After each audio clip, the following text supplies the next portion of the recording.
Well, would you look at that? We're live. LB. All right. Hold up for a couple minutes, see if anyone's going to come in. I know this is a last minute thing, so probably not going to get very many people. I don't know. We shall see. Let's see here. I think I'm the only person here. Oh my. It's all right. Technically, we're not late yet.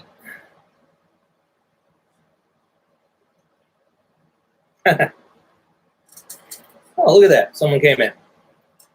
What's going on? I get it. You finally got to do a live one. Unfortunately, I have to be kind of spontaneous with these things sometimes. I'm sure you guys understand the way my work schedule is and everything else. We're going to give it a few minutes, see who else decides to come hang out. Here we have a little group discussion.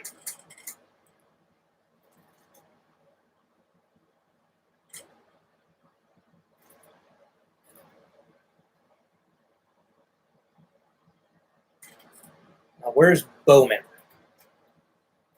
He's slacking. Mark, I'm going to have to reprimand you.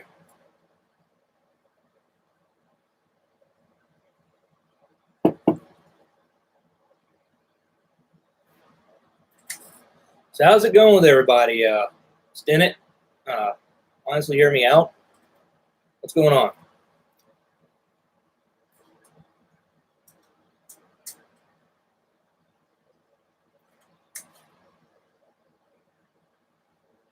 I just try to do what I'm told to do by the Most High.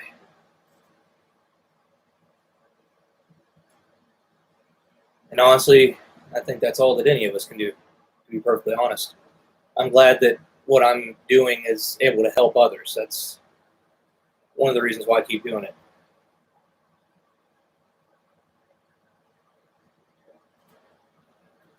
Yes, and there's a lot of crazy stuff out there. Did you by chance check out the video that I posted to the ministry page that was dealing with Kabbalah? If you have not, I highly recommend checking it out. The guy that's doing it goes very in depth into one of the old texts and into Lilith, as well as Samael.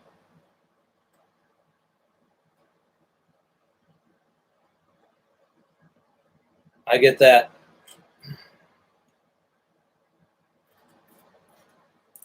Well, I found this guy on YouTube completely by accident the other day, and I'm not sure entirely what his background is, but he seems to be approaching the subject matter from a scholarly type point of view, and he's very thorough with it. Whether or not it's his personal practice or not, I'm not sure, but the information's solid and it's good. So check it out. Just be prayerful about it. Make sure you don't fall into any snares. Turn this thing off. Now there's no fan. People can hear what I'm saying. Wonderful. Oh, yeah. You should definitely check it out. The more stuff of his that I find that's noteworthy, especially dealing with the Hebrew roots of modern Satanism and the occult orders, I will be posting it. So just keep your eyes out for that stuff. I plan on doing a lesson going over the corruption of the Jewish order and its effects on the modern church here pretty soon. I'm working with a buddy of mine trying to solidify a date so we can get on here and hash that out.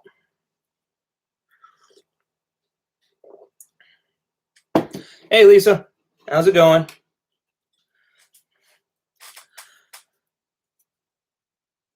All right. Since people are joining in and everyone's coming to hang out, I'm sure you're all wondering why I have brought everyone around this evening. To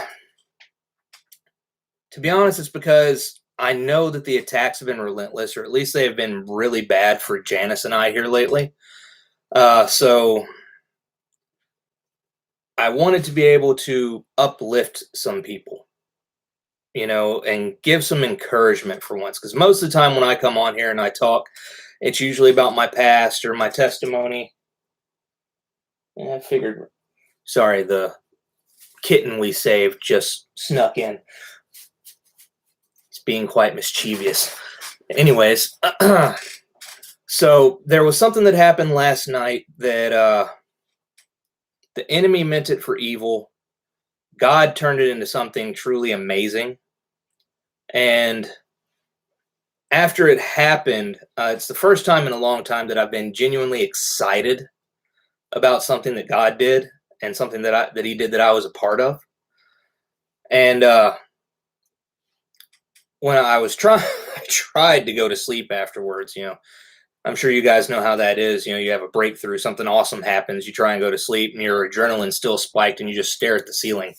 And so I use that time to pray and seek Him. And He brought a lot of stuff to memory that I had written about in my journal a long time ago, but it's something that I really don't speak very often on. Because there you are. Come here, you. You gotta meet everybody. Guys, this is Romeo. He's the new member of our household. He is a straight cuddle buddy. All right, but anyways, get back on subject. Sorry about that. Yeah, I know, buddy.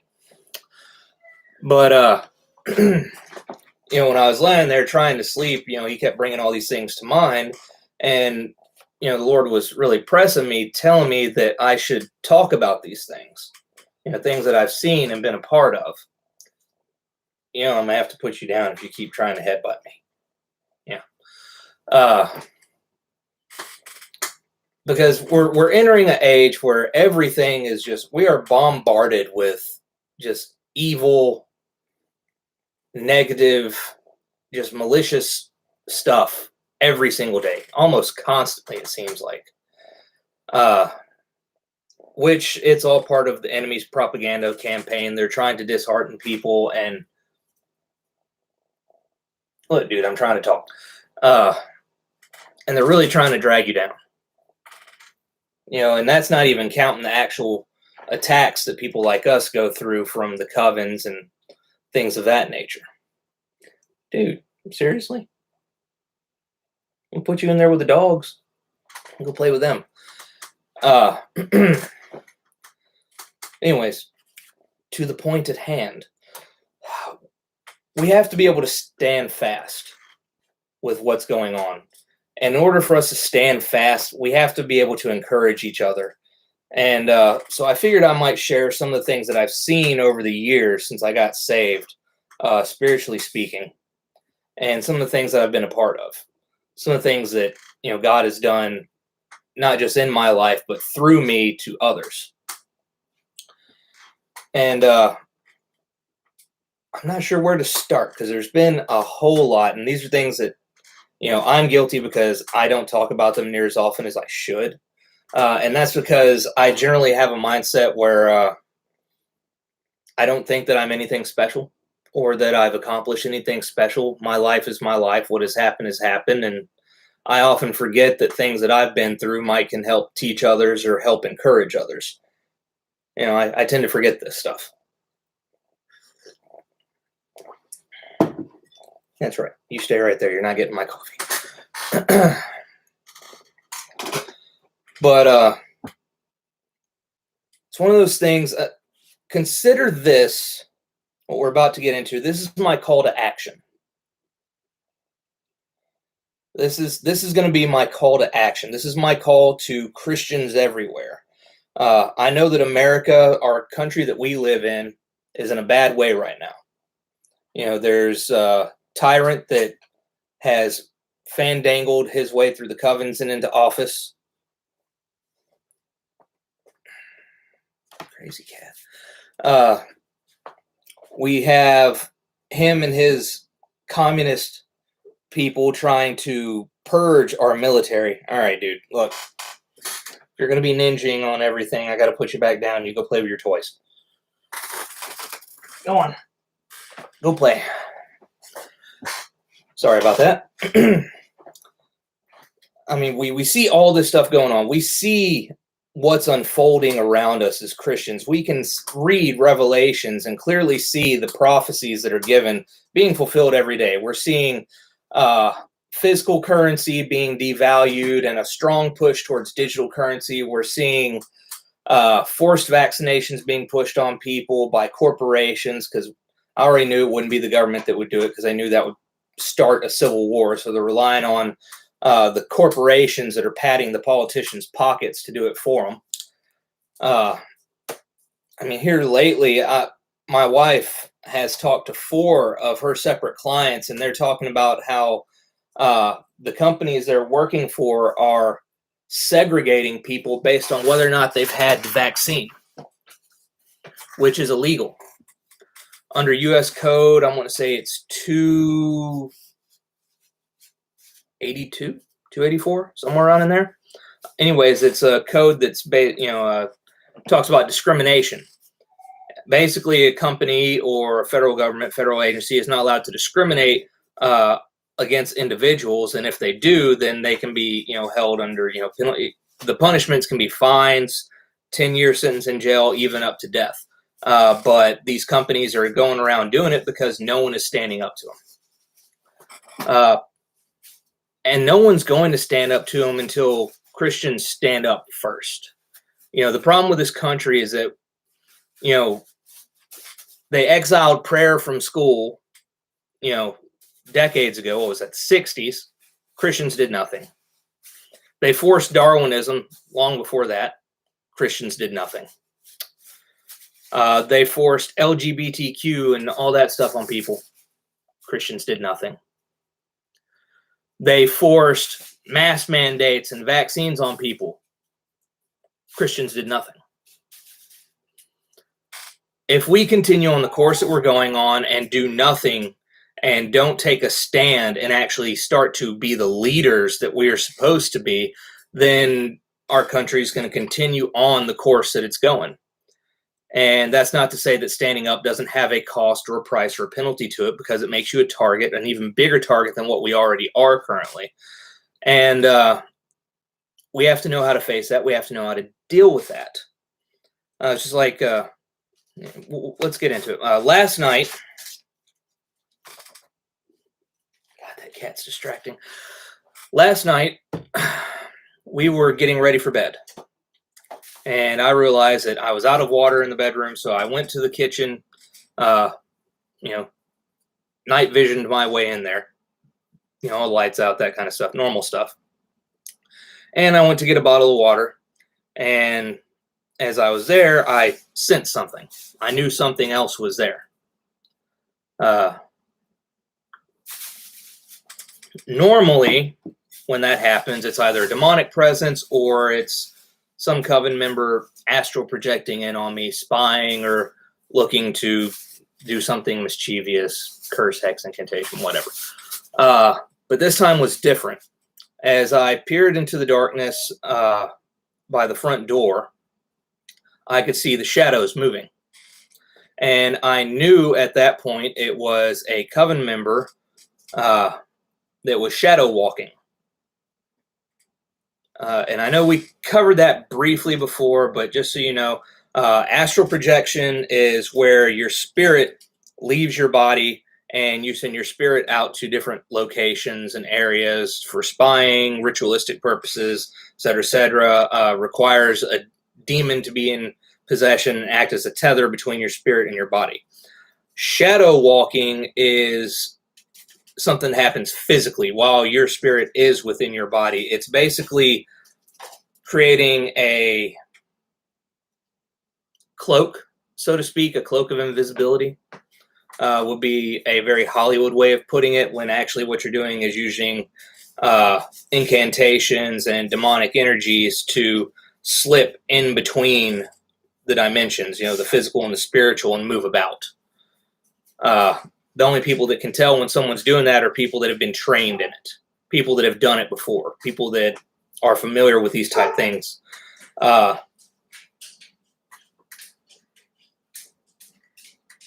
Sorry, the cat's tormenting the dogs by swiping at them under the door. Uh, anyway, so I noticed what was going on and I could tell what was happening. So I started warring against them and I started warning them. I don't know if they were here for spying purposes or if it was for assassination. I'm not 100% sure. I'll have to do some digging and, maybe slap some people around to get the answers I'm looking for. We'll see how that goes out. Anyways, the important thing is what happened next. I started challenging them, spiritually. And I started warring against them. And they started doing what they usually do, curses, hexes, incantations, attempting to summon demons to try and send after me. So I started warring against it, praying against it. And then they started, cursing and making threats.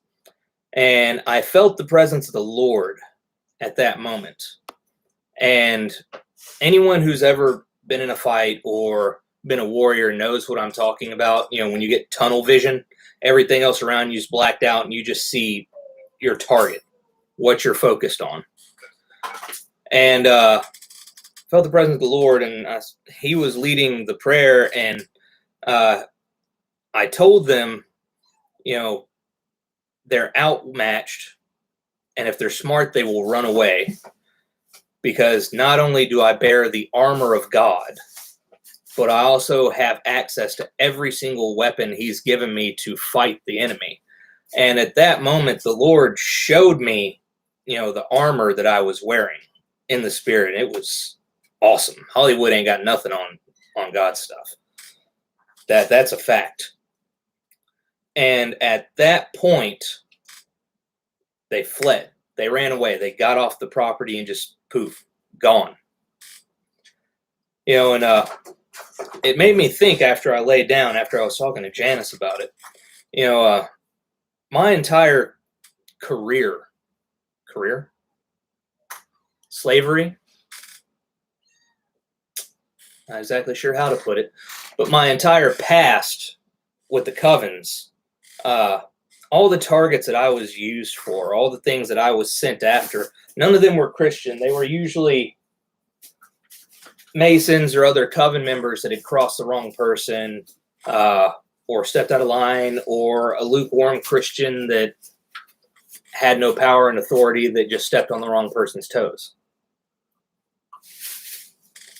So I never saw anything or dealt with any Christian that actually knew what they were doing, that knew how to wield God's power and authority. So it's one of those things I can't help but wonder. I know what I saw. I can't help but wonder what the person that was shadow walking saw. And then it made me think about things that I've done in the past, things that I've seen in the past. For example, that's not the first time that God has shown me the armory, his armor, or show me what I look like wearing his armor. The first time it happened to me was at the Satanic Ritual Abuse Conference that was not the previous one, the one before that, in Ohio, where Pastor Wong was there, and Tom and Russ and everybody else. And God did that because one of the altars I was dealing with was a fighter. He was one that was programmed, for the assassinations. He was also my protecting personality. And the Lord, there was this point where, can't remember. I want to say it was Russ that was up on stage teaching, and we were praying, and everybody stood up, and everyone was joined together in prayer. And the Lord spoke to Gabriel and told him, he said, "Now look at what's surrounding you. This is my army." And as I looked, I could see every Christian, bearing God's armor, that supernatural armor. I mean, it was radiant, to say the least. I can't wait to leave this world and get my permanent set. I'm stoked for the Battle of Armageddon. Jesus is going to have to keep me on a leash because I'm going to be riding out about 5 miles ahead of everybody else rushing into the fight. And I already see it now. Jason, get back. I already know that's going to happen.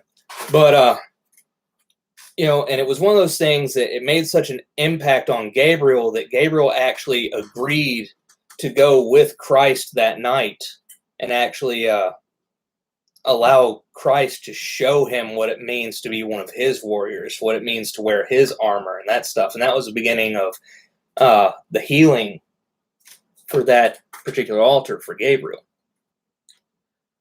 And there's been things that I've seen and been a part of even before that were amazing that I wanted to share with you guys just so you would have some encouragement. God's not going to leave us. He's not going to forsake us. Lord knows I struggle with my walk on a pretty regular basis.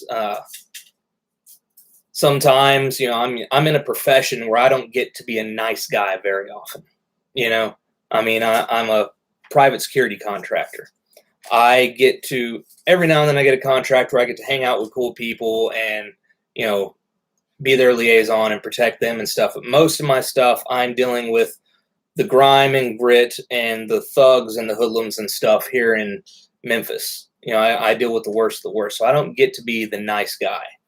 I cuss. I get physical with people if I have to, but that's what my job requires.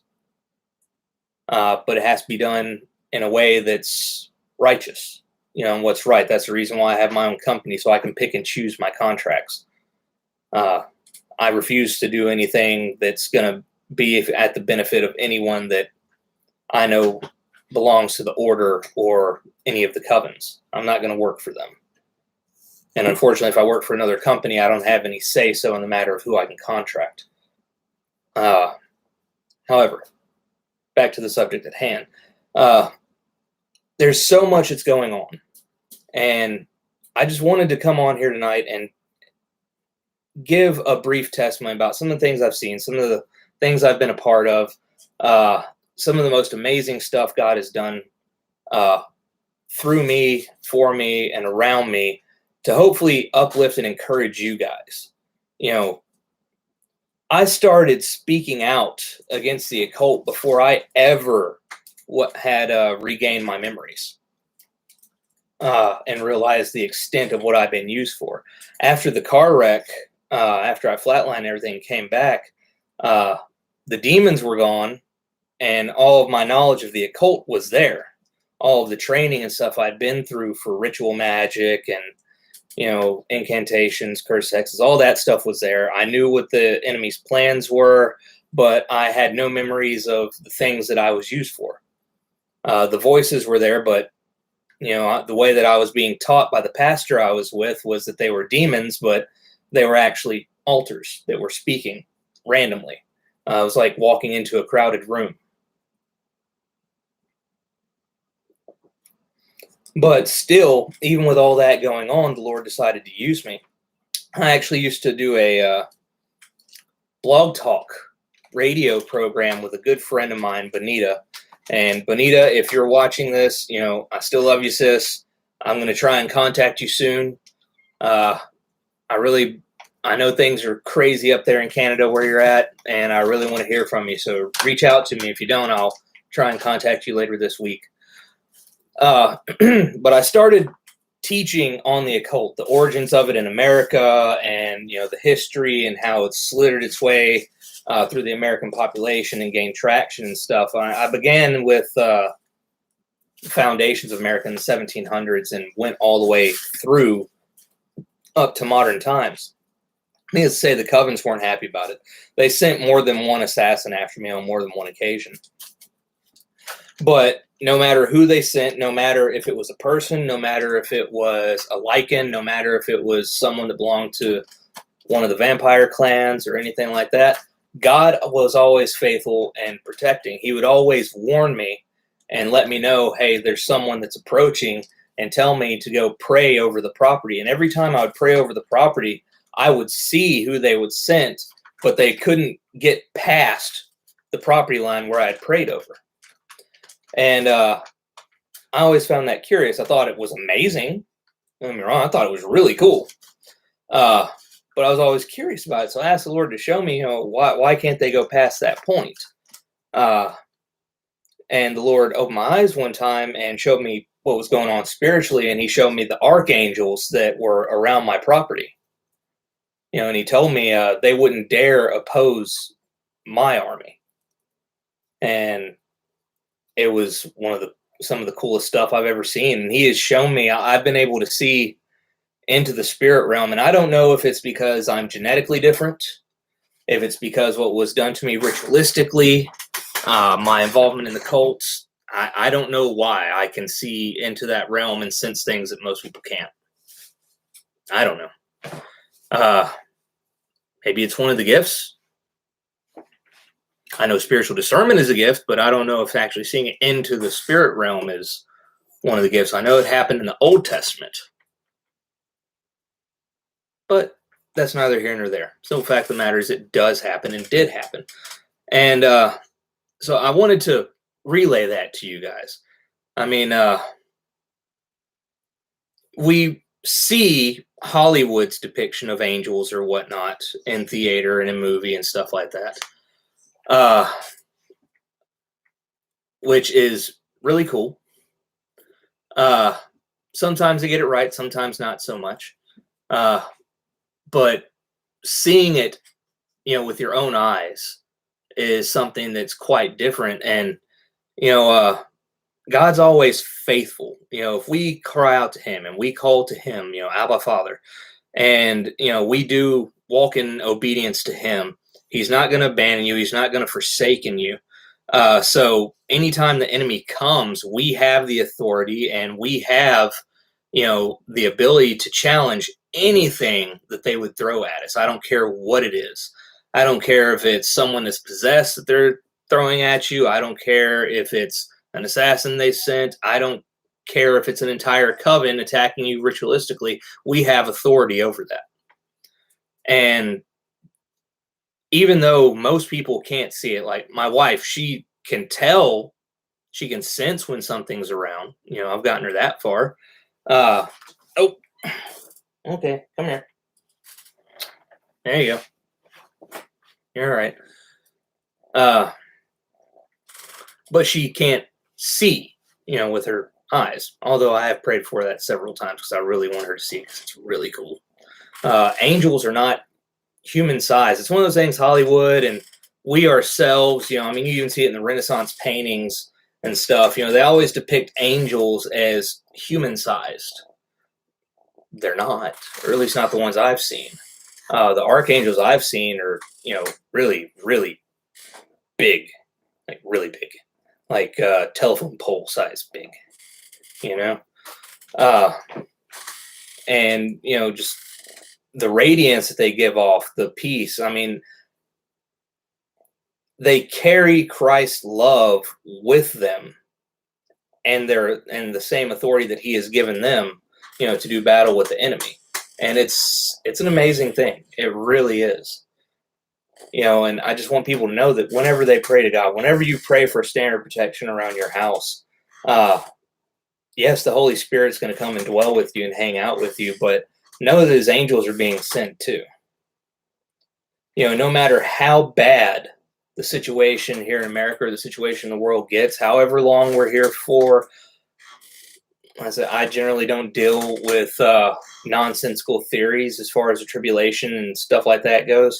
And any of my friends know that about me. I don't deal with the flat earth stuff. I don't deal with the tribulation stuff because they're pointless arguments, in my personal opinion. Yes, I know you're there.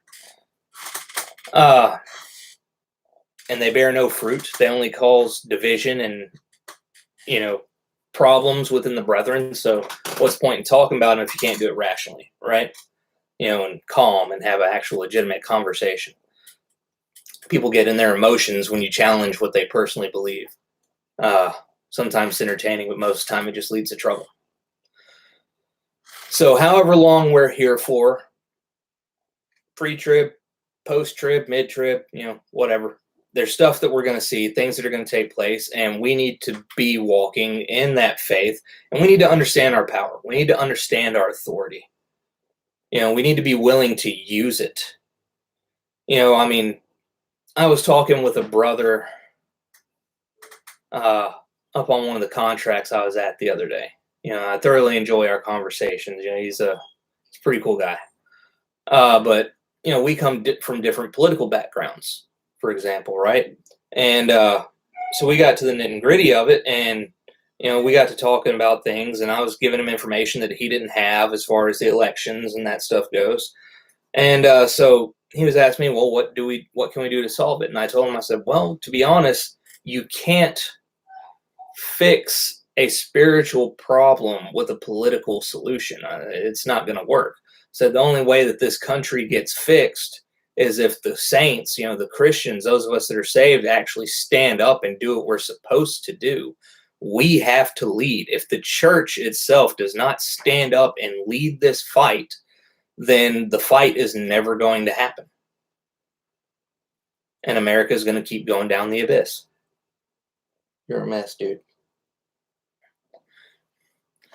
So I wanted to come on here, give you guys some encouragement, and just really reach out to you and say, look, guys, we have to stand. We have to fight. We can't let the enemy wear us down. We have to stand fast, and we have to keep pushing. The world can hate us all they want to, but we only answer to one. We answer to the Most High God, King of Kings, Lord of Lords, and He is the judge. He's the one that decides right and wrong. He's the one that decides punishment and blessing. And that's just the way that goes. But we have to understand our authority. We have to be able to exercise it. We have to be able to use it. The church has to stop being timid. Christ said, hey, dude, Jill, I'm talking. I'm teaching here. You're not cool. Yeah. Will you let me teach? Can I talk to these people? Is that allowed? Agree from you. Sorry about that. I believe I lost my train of thought. Someone in the chat, where was I? What was I talking about? Rather embarrassing. Oh, right. Something about the church taking a stand. Okay. We really have to be able to stand up and lead this fight. We've got to. It is time for the Elijahs, the Elishas. It's time for, those of us who are willing to call out the career pastors that are teaching a lukewarm, world-friendly, new age gospel. It's time to call them out and, expose them for what they are. It has to be done out of love. I mean, even those that preach Christ in contention are still preaching Christ, and God's still going to get the glory from it. And we know that. I mean, that's basic scripture. But we have to take a stand, and we have to keep pushing forward, and we have to keep moving forward. Christ said that we would do things, just as He did, even greater in number than what He did. Where is that? Where? And I understand what it's like to be under attack almost constantly. I get it.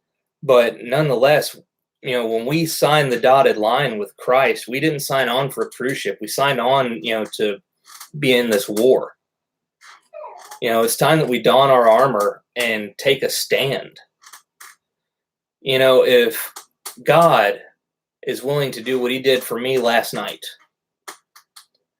and the might and power behind it was enough that someone that's been brought up and trained their entire life in the occult like I was couldn't stand against it and had to flee immediately, and that's me. That's one person. One can put 1,000 to flight. Two can put 10,000 to flight. That's God's math. We really have to get on this. The only way that we can fix anything and give this nation even an ounce more breathing room, is if we stand and fight. I'm going to go slap those dogs. I said, I don't have just a whole lot, but, at least wanted to bring you guys on here tonight. I wasn't going to make this a very long one. Not unless you guys got questions that I can help answer. I mean, I just kind of threw some stuff out there, hoping something sticks to the wall. Dude, really? So anyone's in the chat. I mean, do y'all got any questions or anything? Spiritual warfare stuff that you might have been pondering on that maybe I can help with? I mean, what you got? Let's hear it.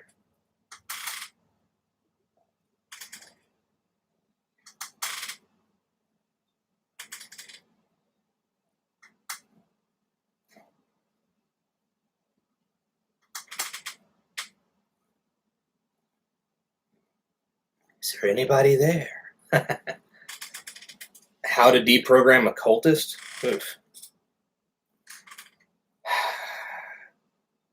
Well, I kind of need you to define the question a little bit more, Stennett. Are you talking about an occultist that is already questioning their beliefs, or are you talking about challenging them? I mean, this is one of those things that knowledge is power, Most cultists have extensive knowledge, and they think very highly of themselves. They think very highly of esoteric knowledge.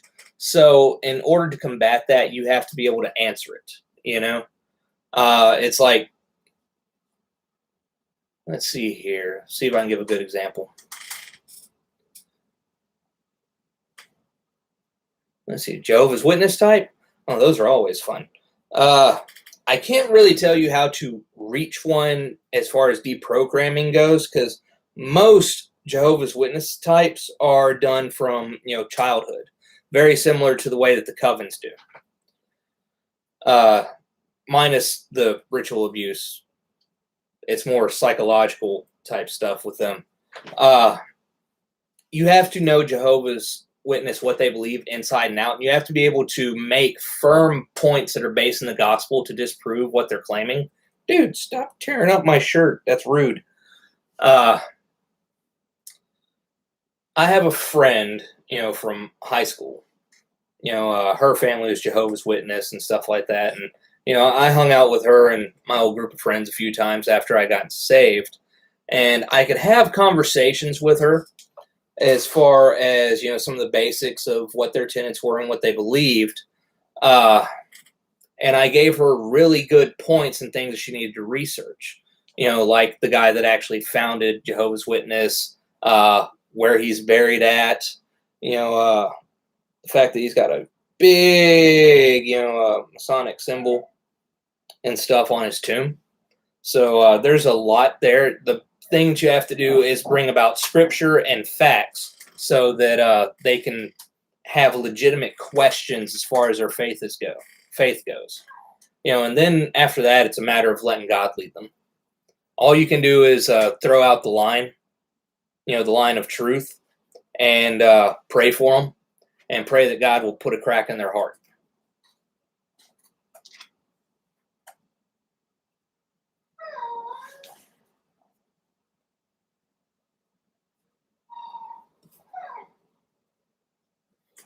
Let's see here. They claim Eve was designed by Satan. Well, actually, if you want to go into that, then your best source to disprove it would be based in the Talmud, Kabbalah, and the Zohar, which are all esoteric Jewish text. Well, I can't really call it Jewish. Corrupted Jewish text. Stems from their time they spent in Babylon and the influences and stuff they received there. Unfortunately, it's the same thing that most of the rabbis now actually follow and teach to people. That's my biggest concern with the Hebrew Roots movement, is because there's so many rabbis that teach and read and study the Zohar and Kabbalah, and people don't understand what they're getting into. Anyways, basically, Luciferians, according to Luciferian legend and according to Kabbalah, basically, Eve was not the first woman that was created. The first woman that was created was Lilith. And Lilith chose Satan over God. and became Satan's first bride, and actually became a very high-ranking demon. So that's kind of where they're getting that from, but they're getting it mixed up. Satan never created a woman. Satan cannot create life. He can only destroy it. I mean, that's just the way that is. So what they're doing is they are getting a mixture of religions and trying to roll them into one. They're taking bits and pieces of Kabbalah, bits and pieces of the Zohar, and lacing it with Crowleyan type Satanism, and trying to kind of roll it into one. So best thing you can do is to know and understand what they teach in the Talmud, know what they teach in Kabbalah, know what they teach in the Zohar, and then have an understanding of Satanism. That way you can explain to them, no, that's wrong. This is where those texts are coming from, and this is why those texts are corrupt, and this is why what I'm telling you is the truth, and Christ is the way. You know, I'm not telling you it's going to be an easy task, but go and check out that video that I was telling you about earlier. You know, it's posted up on the ministry page, also on my main page. I posted it, I think, yesterday. Should be pretty easy to find. But he goes into the subject of Samael and Lilith pretty in depth on that one. So it might help you out as far as finding the answers you're looking for on that one. All right, what else we got? Anyone else got anything?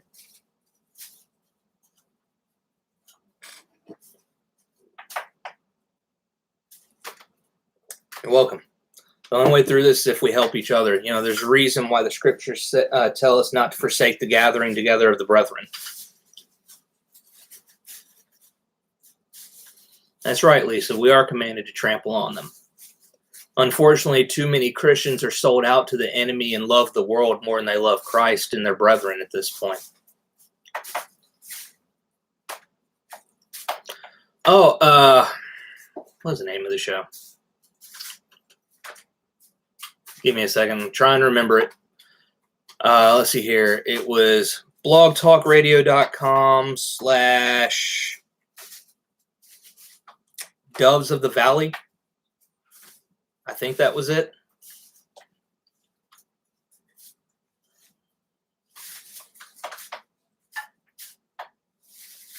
Yeah, because she changed the name of it a couple of times. Originally it was Warriors in Christ, but then I think it was Doves of the Valley after that.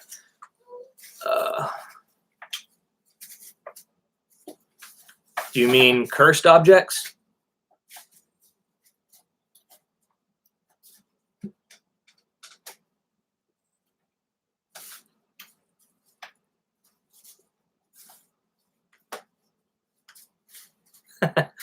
All right, there we go. All right, let me. Cat, you bite into one of those cords and you're going to get electrified. I just want you to know that. All right, let me do Sway Into the Reins one first, and then I'll get to you, Lisa. Okay, I promise. Just give me 1 second. Cursed objects are any object. Well, first let me say this. There's different ways that an object can be cursed. All right. One way is through ritualization. You know, a specific type curse can be placed over an object, and whatever demon is invoked by that curse will be bound and attached to that object. So whoever comes in possession of it, or whoever they give the object to as their intended target, the demon will have its way in, so to speak. Because demons have to operate on some sort of open invitation type thing. Think of it, all right, according to old legend, right, for a vampire to enter your home, you had to invite them in. Well, it's the same thing with demons. However, the manner of them being invited in is different, because they can be invited in by things that you do. You know, they can hop on your back due to a particular type of sin, whether it be pornography or hatred for someone, that kind of stuff. Or it could be something as simple as a type of book, movie, game, anything like that that you have in your house. For instance, like, let's say you are a lukewarm Christian and you decide that you like Harry Potter and you have Harry Potter books in your house. Well, there are specific demons that are named in those books that are passed off as characters. And by having that in your house and enjoying that particular type of witchcraft and stuff, you have invited a demon in.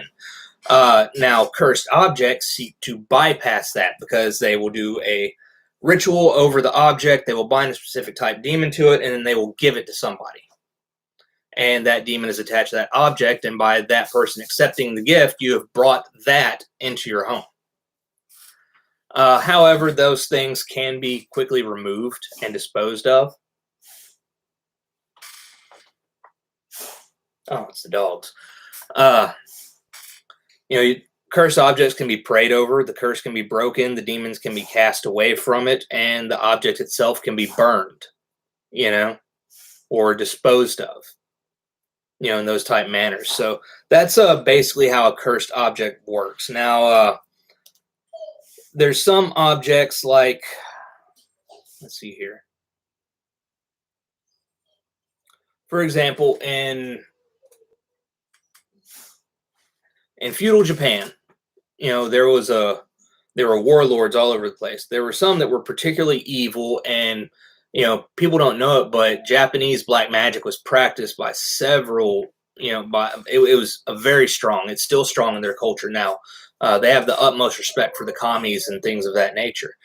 Crazy dogs.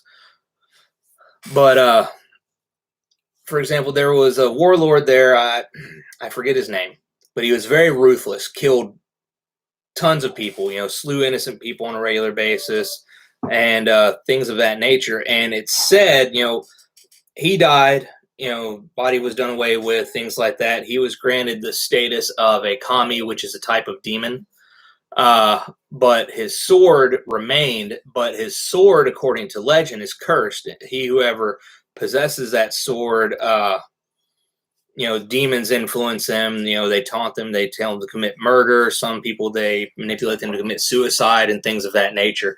So I do believe that an object can become cursed if it has been something that has been exposed to traumatic events. I think it leaves a stain and a mark on it.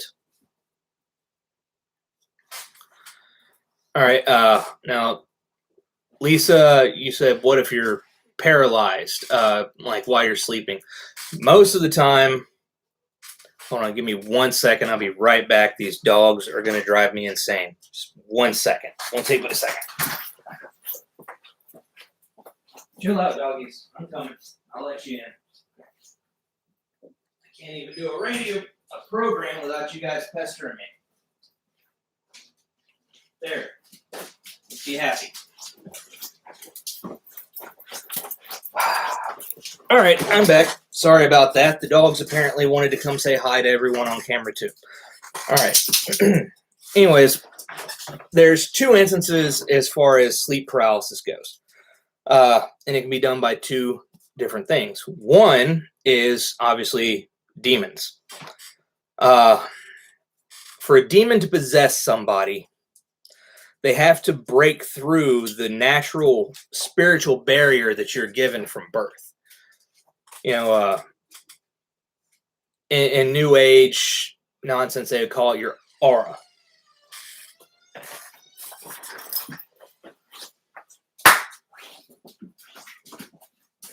What I tell you? Get. My apologies again, people. That time they were after the cat. Sorry. Next time we're going out in the pen so I can actually talk to everyone and not be interrupted. Sorry, guys. Okay. All right, we were talking about demons and sleep paralysis. Okay. For a demon to possess somebody, they have to be able to break through that spiritual barrier, right? Saved and unsaved, you have a spiritual barrier. I don't care what people say. It's true. It's there. It's there from birth. All right. God places a type of protection over everybody, and that's part of it.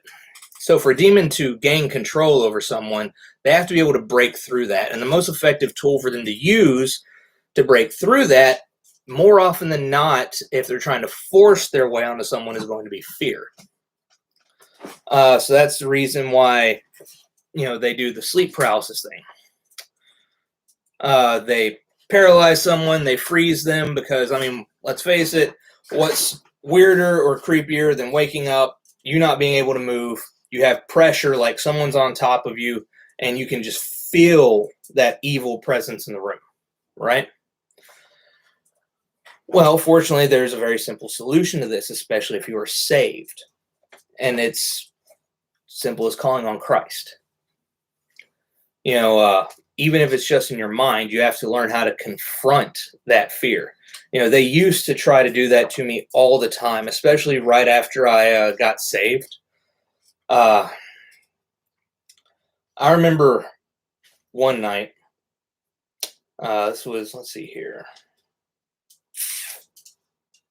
maybe 3 or 4 months after I got saved. But I was in my bedroom, I was asleep, and normal dreams, me doing, stupid stuff, jumping out of airplanes, parachuting, that kind of crazy nonsense. And then all of a sudden the dream changed, and all of a sudden I was standing, it was nothingness, it was dark, black, right?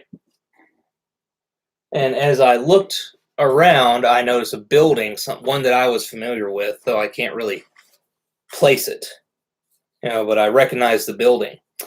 And in front of the building, there was this white paneled van sitting underneath a streetlight, right? And then out from behind that van, this figure walked out in a suit, had grayish colored hair, kind of pulled back almost. The face was completely blacked out. And it spoke, but the language it was speaking was one that I didn't particularly understand. After doing some research and study on, I believe what he was speaking was Aramaic. But as he was speaking, then all of a sudden the front doors of this big brick building flung open, and these letters came out, and Stead, basically spelled out what he was saying, and he was saying, "I am the Antichrist." And when I woke up, I could feel my body. The demon had actually lifted my body up, and I was being pressed against the ceiling. I could feel the what do you call it? The tactile stuff, on my face, pricking my face and everything else. And I looked down. There was this huge black mass that was holding me up there, and I was paralyzed. I couldn't move. I couldn't speak. But I just started repeating, Christ's name in my mind, asking him to help me.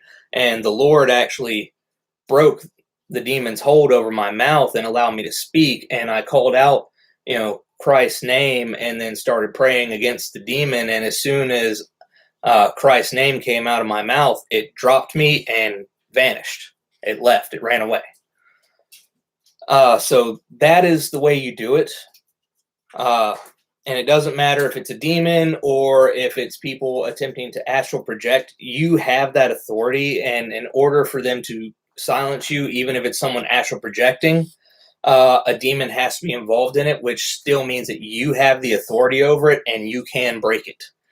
Same thing with alien abductions. One of the best kept secrets in the field of alien abductions and their research is that anyone who has ever gone through an abduction experience who called out to Christ, the experience stopped and disappeared. But they don't like to publicize that very much. So that's how you do it. That's how it's done. And it's one of those things, it's just like any other thing. If there's a particular sin that you deal with, and you renounce it, you repent of it, you turn away from it, and you're truly seeking the Lord, and the Lord is walking with you, and you're not doing that sin anymore, that demon that was pushing you to that is going to keep coming back, trying to tempt you with the same thing over and over and over. until finally it realizes that you're stronger than its temptation. And then it'll stop. It might pop back up every now and then, but for the most part, it stops. And it's the same thing with sleep paralysis and stuff like that. For me, it got to the point where I could tell the markers. If I was dreaming, I could tell the moment that a demon had stepped in and was going to attempt to do that. And once the demons realized that I recognized them, and I started warring against them in my sleep, in my dreams, it had gotten to the point that I was doing it so often. So it's just like anything. Practice makes perfect. And, it's just like any type of warfare. I don't care if it's boxing, martial arts, firearms, whatnot. The more you do it, the better you get at it, to the point that it becomes, second nature to you. So that's pretty much my 2 cents on that particular subject. The silver cords attached to those projecting, you find that in several types of, can't really call it mythology. I would call it esoteric legends. I think that would be a more appropriate word for it. In every legend, there's truth, even if you have to dig a whole lot to find it. Let's see here, what culture was it? I want to say it was Romania. Romania had a legend of a particular type of vampire that moved from one place to another, and this type of vampire was more of a spiritual being than it was a physical one. So you would equate it more along the lines to like Lilith, the night hag. But the way this particular vampire moved from place to place was it would swing from astral cords, through the skies, and actually go from one location to the other that way. So I do believe that there's certain things that are connected to astral projecting that are based around that. Silver cords, the only way that it could have that appearance is if someone was seeing it in the spirit. And really that's not necessary, because demon is the tether between your body and your spirit at that point. So anywhere that you're moving or whatnot would actually have to do with the demon operating in the astral realm rather than any sort of physical realm. So for someone to see a silver cord or something like that, it would have to be more along the lines of someone seeing it in the spirit. But then again, astral projection is just like anything else. All you have to do is, once they're doing that, if they have targeted you and they're coming after you, then, they have allowed themselves to be used as a weapon of the enemy, which means they fall under your authority. And you can bind them spiritually, physically, command their tongues cleave to the roof of their mouth, and then target the demon, and they got to go bye-bye. They don't have any option in the matter. Hopefully I answered those questions in a way that was satisfactory, in a way that you guys can understand. So tell me what you think. Did I answer them good enough, or is there something else you need to know?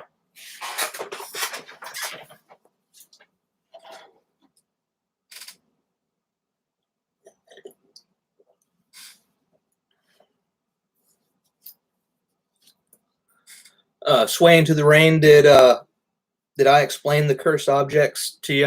Can you kind of wrap your head around it a little bit easier now?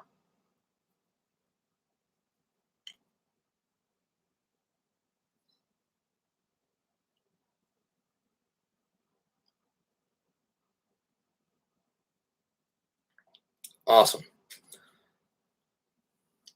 What about you, Lisa? Was that helpful? Do I need to go deeper?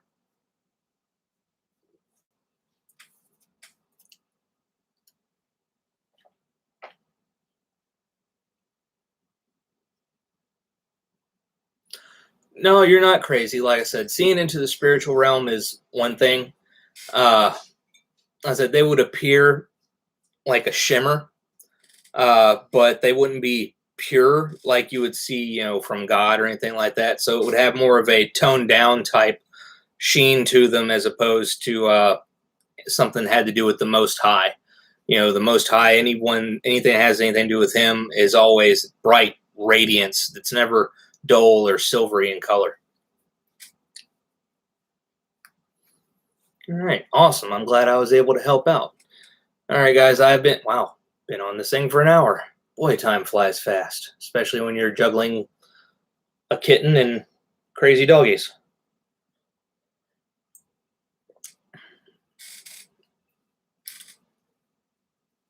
Yep, big difference. All right, well, if there's not any more questions or anything that are immediate that I can help out with, I am going to call it a night. I unfortunately have 2 more projects that I have to work on tonight.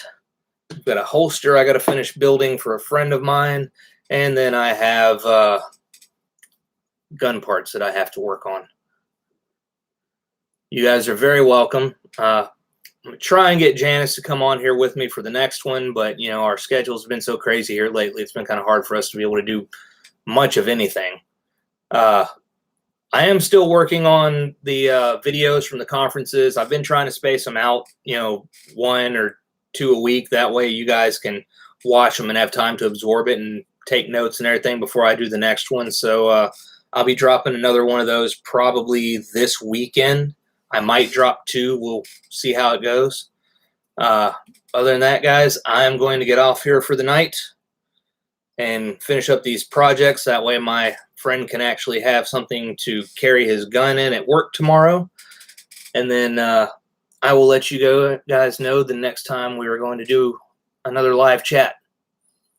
Till then, I will see you guys later. God bless all of you guys. Oh, while I'm thinking about it, you know, it's usually, you know, 7 or 8 of you guys that come and hang out and, you know, chat with me and everything else. So I'm thinking about doing something for all of us where we can all kind of get together and hang out. I know we're in different parts of the country and stuff, but that doesn't mean we couldn't all link up through a Zoom chat and sit down and talk and pray and, you know, see where the Lord takes it. So if any of you guys are interested in that stuff, shoot me a message or something on Messenger or Facebook, or shoot me an email and let me know, and we will try and get something like that set up and worked out. All right, guys, I am out of here for the night. Much love. God bless y'all. Y'all have a good night. Later.